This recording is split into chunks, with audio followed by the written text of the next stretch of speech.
Okay, right. Welcome to the sort of second part of this of this lecture on bank reconciliations. And in the first bit of the class, we looked at non-timing differences, right? And we looked at, if you like, yes, the credit transfers, direct debits, standing orders, what's the last one? Bank charges, and even bank interest. All events that are happening in your bank statement that you have not yet looked at. And so the key way of fixing this and solving this is to update your cash book. But now we have situations, of course, where you're fine. We don't need to update your cash book now. Your cash book is pretty updated with certain things, but your bank has been slow, if you like, or the process of updating the bank, if you like, or if you like, has not taken place. So let me draw out a simple scenario, and I think this is important so that when you do get to do an example, you see why it works this way. Say, for example, that's your cash book. Yes. And you have an opening balance. So say that's the balance carried down, if you like. And let's just say that's money that's put in the bank to start a business. And then we have a bank statement. And let's just put here we have 500 money come in. Actually, let me not put this so just to prevent this looking like a T account. Let me get rid of this. Look, you know what? Let's start again. Let's get a new page.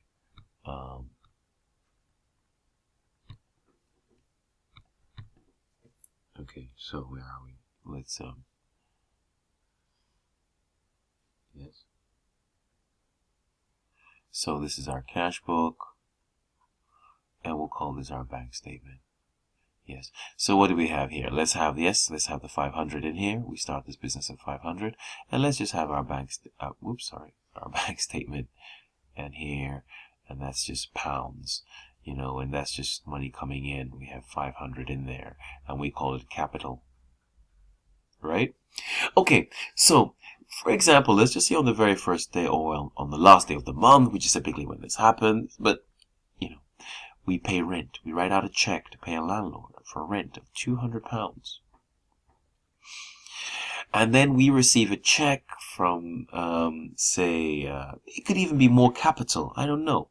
You receive some, you put a check in for More Capital. Let's just say you put a check in of More Capital for £400. So initially you'd put in capital on the first day, and that's recording. But we're at the end of the month. So, you do your balance carry down as normal. And you go, let me use another color just for effect. Is it going to work? Okay, good, that's worked. So we have a balance carried down here. So that's 700. Yes. You're happy with that? That's 900. It's 900. So your balance brought down is 700. Now, obviously, yes, because it's the last day of the month, because it takes a while for these checks to go through the bank, this 700 does not look like this 500. It doesn't. They're different. They're different because of these two events. This check and this check. So, in accounting, what we do is, because we respect the bank statement and we consider the bank statement to be, it's a legal document, it can't be changed, it's rare that mistakes are made, we always aim to get the cash book balance back to the bank. Yes, the aim is we have to then say, okay, you know what, how do we get back? Because we just want to know why these two don't agree. And for it not to agree, we create something called a bank reconciliation statement, and we work backwards, if you like, to sort of see how do we get from, because we accept that this is what the bank looks like. The bank looks like this 500. Because these haven't happened yet, so no problem. We'll leave it in the cash book, but let's create a separate statement called, what's referred to as a bank reconciliation statement. Yes, that's called a bank reconciliation statement.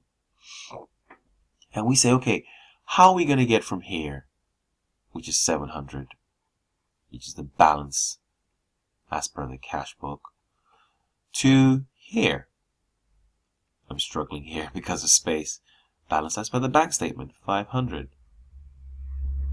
How are we going to do this? How are we going to get from 700 back to 500?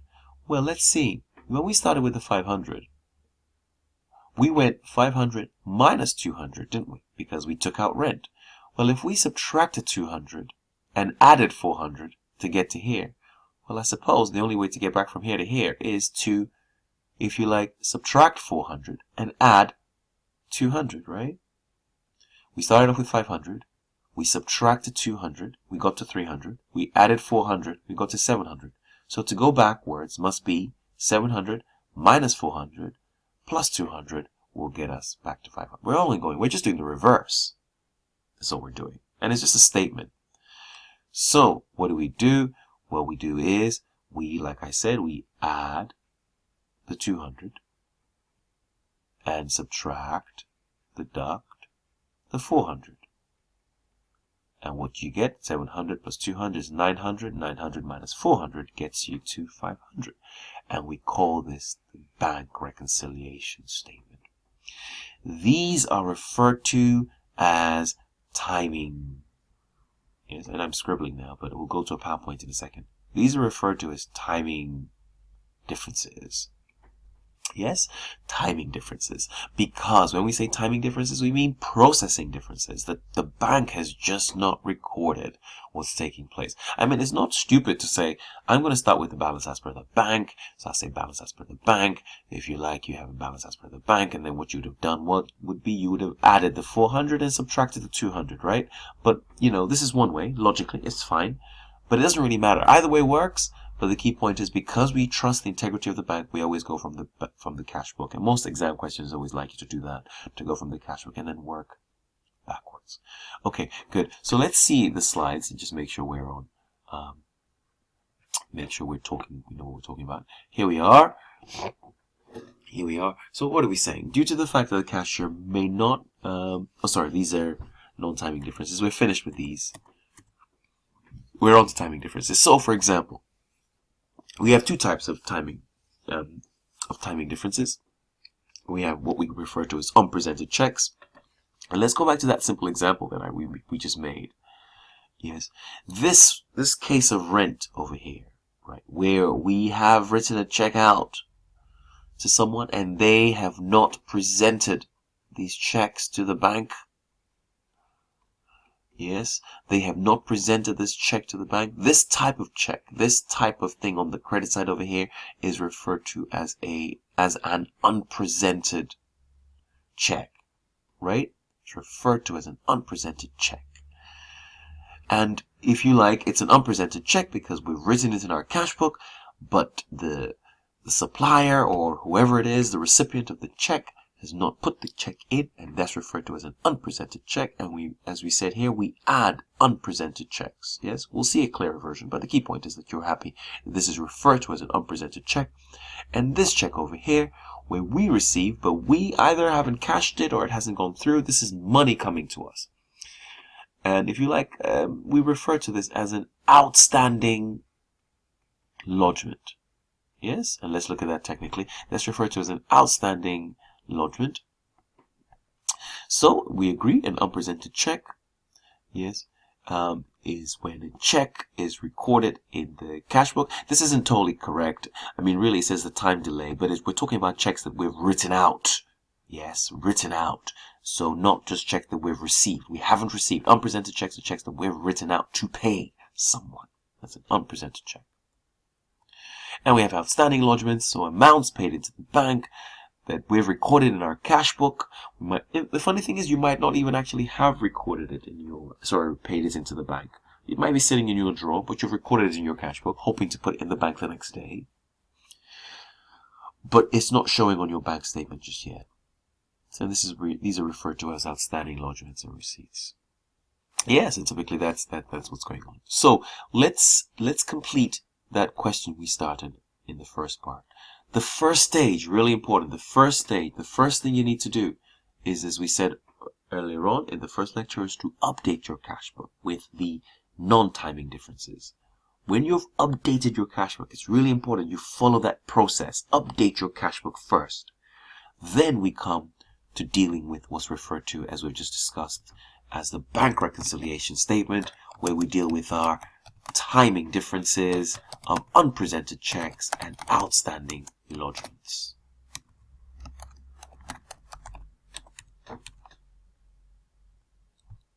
Yes. Of unpresented checks and outstanding lodgements. So what do? We now have our updated cash book balance because we've brought our cash book at least halfway there. We've done everything. The cash book has done everything it's supposed to do. So what do? So what we have here is we have the in our bank reconciliation we have our updated balance as per cash book, 923.70. Yes, you're happy with that. Now what we do is we go back up. Let's go back up here and look at, for example, in this situation, now everything in the bank statement's covered, right? That's the key point. Everything in the bank statement's covered now. But the question is, we have some issues here. We have certain things here that aren't covered. So you can see the Bryant and Sons and P. Reed and G. Shotton. So we have a situation. We had written some checks out to Bryant and Sons. These are unpresented checks. And P. Reed, unpresented checks. We had written some checks out to these fellas. And what haven't they done? They haven't gone to the bank and it hasn't come out of our bank. So we need to now not amend these, but put these in the bank reconciliation statement. These are timing differences. Yes, timing differences. Here we've received a check from G. Shotton. We've recorded it, but it's not yet showing up in our bank. Yes. So these three items are due to a delay by the banking process. On no circumstances do you put these checks in your updated cash book.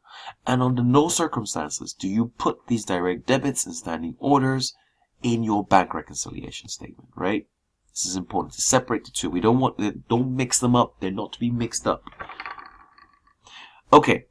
So I'll just put in brackets here so that for your study you put here, that these are non-timing differences. Oops, what happened there?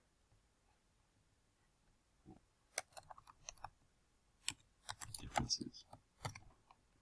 And here in your bank rec you put here timing differences. So you have your updated balance as per your cash book. And then what do? Let's add, like we agreed, we add our unpresented checks.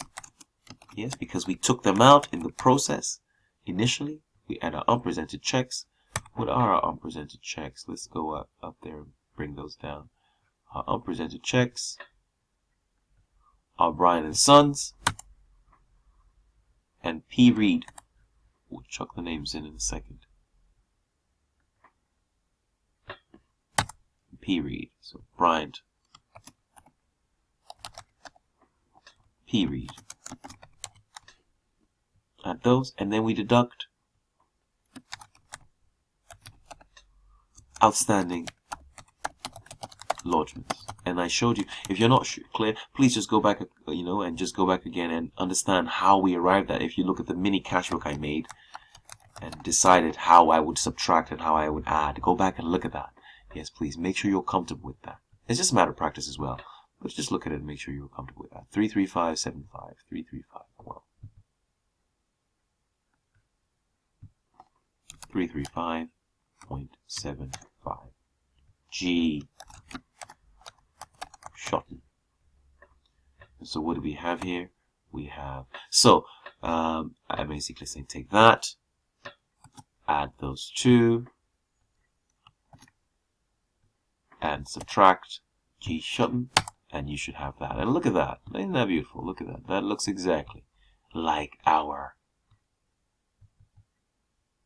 look at that, 1076.45, 1076.45. Actually, you should write, when you write the updated balance account, you should write here straight away balance as per bank, because you know that you have to agree. So if they don't, then okay, there's a problem here.